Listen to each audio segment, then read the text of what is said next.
GST platform के YouTube channel में आप सभी का स्वागत है। जी हाँ फ्रेंड्स, फाइनेंस एक्ट 2024 यानी कि बजट 2024 में सैलरीड के केसेस में जो इनकम टैक्स का टीडीएस डिडक्शन है, उसकी जो लिमिट्स हैं और उसका जो पूरा का पूरा प्रोसेस है, वो पूरा का पूरा प्रोसेस ही बदल दिया गया है।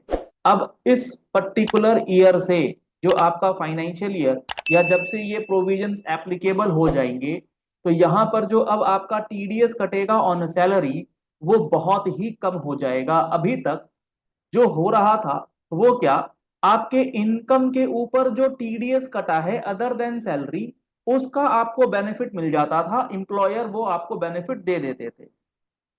अगर आपके कोई एक्सपेंडिचर्स हैं, जैसे मान लीजिए आपने कोई फॉरेन ट्रिप करी है, आपने कोई महंगी गाड़ी खरीद ली है, तो उन केसेस में जो एक्सपेंसेस के ऊपर आपका टीसीएस कलेक्ट हुआ करता था, उस टीसीएस का benefit at the time of income tax TDS deduction by the employer उनको बेनिफिट नहीं मिल पा रहा था। और फिर आप इनकम टैक्स रिटर्न फाइल जब करते थे, तो आप अल्टीमेटली उसको एडजस्ट या रिफंड करते थे एज द केस में भी। अब ये सिचुएशन पूरी तरीके से बदल दी गई है। अब आपका टीडीएस जो है बहुत ही मिनिमम, बहुत ही कम कटेगा। अगर आपने कोई ऐसे एक्सपेंडिचर्स कर रखे हैं जिसके ऊपर टीसीएस कलेक्ट किया गया है, इसका प्रैक्टिकल एनालिसिस किस तरीके से आपको बेनिफिट मिलेगा, आज के इस सेशन में हम लोग डिस्कस करेंगे। बहुत ही सुंदर और ये अच्छा अमेंडमेंट किया गया है for the benefit of salaried middle class tax payers. आइए स्टार्ट करते हैं। एक एक करके सारी बातों को ध्यान से समझ लीजिएगा, और अगर आपको ऐसी ही वीडियोस लगातार देखनी है तो आप हमारे चैनल को फॉलो कर लीजिए, सब्सक्राइब कर लीजिए नोटिफिकेशन बेल के साथ, और इस वीडियो को ज्यादा से ज्यादा लोगों तक शेयर कीजिएगा, ताकि जो भी सैलरीड क्लास के लोग हैं, जो भी सैलरी इनकम लेते हैं, उनका जो ये टीडीएस का नया मैकेनिज्म है वो उनको अच्छे से समझ में आ जाए, और उनको किस तरीके से अब एम्प्लॉयर से बेनिफिट लेना है वो बात भी समझ में आ जाए। यहां पर मैंने एक सिचुएशन ली है, आप इस बात को समझिएगा। प्रायर टू अमेंडमेंट क्या होता है, एंड देन बात करेंगे कि पोस्ट अमेंडमेंट अब क्या होगा। मान लीजिए एक पर्सन है एक्स वाई जेड, जिसकी सैलरी इनकम है 20 लाख रुपीज, 20 लाख रुपए की उसकी सैलरी इनकम है, और उसने कुछ एफडी करा रखा है, कुछ इनकम आ रही है उसकी इंटरेस्ट ऑन एफडी से, फिक्स डिपॉजिट से 1 लाख रुपए की। तो टोटल इनकम, जो इसकी टोटल कमाई हो गई एक तरीके से, वो इसकी ग्रॉस टोटल इनकम निकल के आ जाती है 21 लाख रुपीज। अभी ये मैं मान के चल रहा हूं, ये 20 लाख रुपीज जो है ये income chargeable under the head salaries. अब आप ये मत कमेंट करने लग जाइएगा सर 50,000 का स्टैंडर्ड डिडक्शन भी था, वो सारा कुछ माइनस करने के बाद मान लो 20 लाख रुपए है। आप छोटी छोटी बातों को लेकर के नाराज हो जाते हो, मेन मुद्दे को आप भूल जाते हो। मेन मुद्दे पे आओ जो मैं समझाना चाहता हूँ। सैलरी हो गई 20 लाख रुपए की, इंटरेस्ट इनकम है 1 लाख रुपए, टोटल जो आपका टैक्सेबल जिस पे अब टीडीएस काटने बैठा है एम्प्लॉयर, वो मान के आई 21 लाख रुपए। अब 21 लाख रुपए के ऊपर जब आपका एम्प्लॉयर टैक्स कैलकुलेट करेगा तो वो लगभग बन के आएगा 3,05,000 रुपए। ये हम एज्यूम करके चल रहे हैं आप सबके लिए कि ये न्यू टैक्स रिजीम के अंदर काम चल रहा है। ठीक है, न्यू टैक्स रिजीम में लगभग 3,05,000 रुपए का टैक्स पेएबल है। ये आपका टैक्स एस्टिमेशन बेसिस पे निकल के आ रहा है। अब जब एम्प्लॉयर आपका टीडीएस काटता है, ये हम लोग बात कर रहे हैं प्रायर टू अमेंडमेंट, जब आपका एम्प्लॉयर वो टीडीएस काटेगा तो उसके पास डेटा है कि हाँ 3,05,000 रुपए जो है वो आपका टीडीएस कटना चाहिए, मतलब 21 लाख में से 3,05,000 रुपए वो टीडीएस काट ले। लेकिन आपका एम्प्लॉयर जैसे ही टीडीएस काटने लगा, तो आपने देखा कि भैया ये 1 लाख रुपए के ऊपर भी टीडीएस काट रहा है, जबकि बैंक ने, जी हाँ फ्रेंड्स, जबकि बैंक ने इस 1 लाख रुपए की इनकम पर ऑलरेडी टीडीएस 10% का काटा होगा। Let suppose 10,000 rupees already bank ने काट दिया है, तो आपने क्या कहा, आपने कहा इंप्लॉयर से कि ये जो इनकम मैंने यहां डिक्लेयर करवाई है, तो इस पे आप टीडीएस ना काटें, इसको आप मुझे क्रेडिट दे दीजिए। इसका एडजस्टमेंट देने के बाद जो ये टीडीएस ऑलरेडी बैंक वाले ने काट दिया है 10,000 रुपए, उसको एडजस्ट करने के बाद जो बैलेंस बचा 2,95,000 रुपीज पे टीडीएस काटिए। एम्प्लॉयर ने कहा ओके,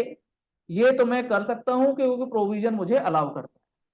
अब क्या होता है, आगे जब एम्प्लॉयर 2,95,000 रुपए काटने लगता है, आप फिर जाते हो एम्प्लॉयर के पास, अब कहते हो कि ठीक है ये मेरी इंटरेस्ट पे टीडीएस थी, ये तो आपने एडजस्ट कर दिया, लेकिन रुको, ये 2,95,000 भी अभी मत काटो। ये अब एम्प्लॉयर आपसे पूछेगा क्यों ना काटे भाई, ऐसा क्या कर दिया तुमने। फिर आप बताओगे कि मैंने एक फॉरेन ट्रिप करा था, लेट सपोज, या आपने कोई कार परचेज करी थी, 20 लाख रुपए खर्च हुए थे, चाहे फॉरेन ट्रिप में चाहे जैसे मर्जी हुए हो, जो भी खर्चा है, बेसिकली मैं ये कहना चाह रहा हूं कि आपका कोई टीसीएस कट चुका है। फॉरेन ट्रिप करोगे वहां टीसीएस कट जाएगा, कार परचेज करोगे 10 लाख रुपए से ऊपर, वहां 1% का टीसीएस कलेक्ट होता है।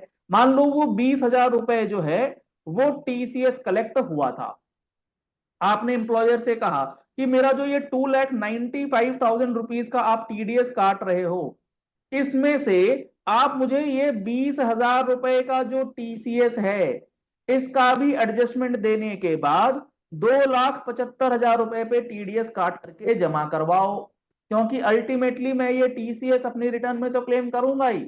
एम्प्लॉयर कहता ना भाई हो नहीं पाएगा। हो इसलिए नहीं पाएगा क्योंकि प्रोविजन ऐसा था ही नहीं।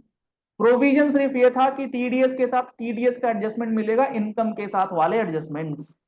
अब गवर्नमेंट ने अमेंडमेंट कर दिया है, यहीं पर गवर्नमेंट ने बोला एम्प्लॉय का कोई भी टीडीएस कटा हो, आइदर ऑन इनकम, कोई भी टीडीएस कटा हो, कोई भी टीसीएस कटा हो, एम्प्लॉयर जब टीडीएस काटेगा ऑन सैलरी, या वो जब अपने फॉर्म 16 के अंदर जब बना रहा होगा टीडीएस कैलकुलेशंस, तो वो सारा का सारा क्रेडिट जो है वो एम्प्लॉय को देन एंड देयर दे सकता है। तो अब यहां पर पोस्ट अमेंडमेंट क्या होगी, बात इस चीज को समझिए।